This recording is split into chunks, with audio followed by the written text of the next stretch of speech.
তারপরে আরেকটা বিষয় স্পষ্ট করি, সেটা হলো যেমন ফরজ সালাতের পরে স্পষ্ট বিধান হলো আপনাকে তাসবিহ তাহলিলগুলো পড়তে হবে। এগুলো কি আপনি পড়েন বা এগুলো না পড়ে আপনি হাত তুলতেছেন? হাত তোলা জরুরি নয়, আপনাকে তাসবিহগুলো পড়তে হবে, এটা জরুরি। আপনি তাসবিহ পড়েন, আপনি যদি তাসবিহ পড়েন, তাসবিহ পড়লেই জান্নাতের গ্যারান্টি দিয়েছেন আল্লাহর নবী। যেমন দেখেন, একটা বলি, ফরজ সালাতের পরে যদি কোনো ব্যক্তি আয়াতুল কুরসি একবার পাঠ করে, কয়বার? একবার। আয়াতুল কুরসি কি জানা আছে? যদি জানা না থাকে একটু মুখস্থ করার চেষ্টা করবেন। এই আয়াতুল কুরসি যারা পড়বে, আল্লাহর নবী বলেছেন যে শুধুমাত্র জান্নাত পাইতে দেরি মৃত্যু ছাড়া। মৃত্যু হচ্ছে না বিধায় সে জান্নাতে যাইতে পারতেছে না। এই আমলটা যারা করবে, মৃত্যু হলেই সাথে সাথে জান্নাতে চলে যাবে। বলেন সুবহানাল্লাহ। এই কথাটা আল্লাহর নবীর, কার কথা? আল্লাহর নবীর কথা। যেমন ফরজ সালাতের পরে সালাম ফিরার পরেই তৎক্ষণিক আপনাকে 3 বার পড়তে হবে ইস্তেগফার, আস্তাগফিরুল্লাহ আস্তাগফিরুল্লাহ আস্তাগফিরুল্লাহ, এটা আপনি পড়বেন।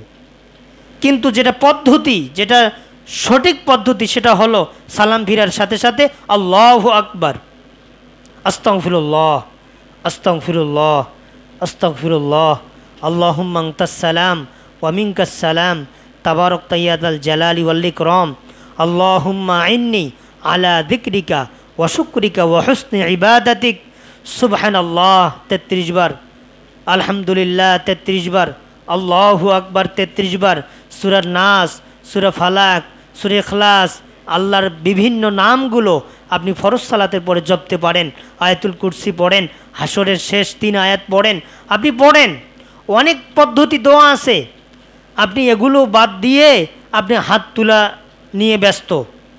কিছু কিছু সাধারণ মানুষ আছে, মূর্খ মানুষ, বোঝে না, বলে কি যে দোয়াটা আমরা আগ থেকে করে আসতেছি, আর কিছু এখন হুজুর বাইর হয়েছে, দোয়া করা যাবে না, কি এরকম কথা বলে না?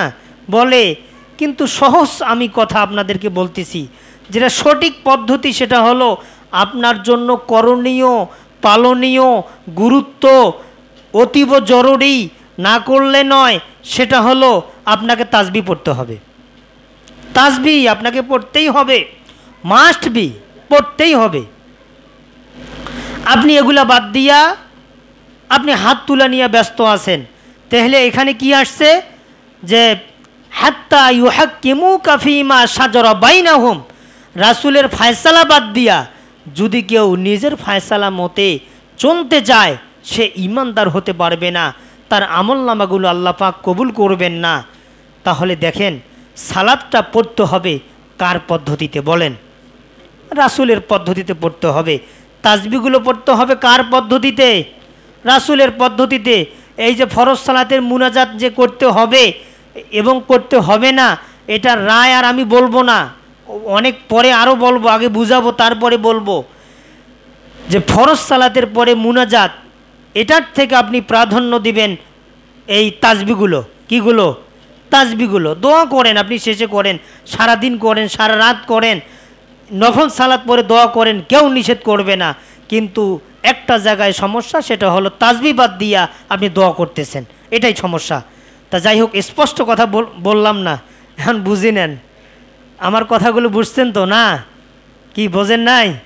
আমি কি বলতে চাচ্ছি, এই কি বুঝাইলাম, তাসবিহর গুরুত্ব, আর দোয়াটা স্পষ্ট করলাম না, বুঝে নেন, পরে আবার বলবো।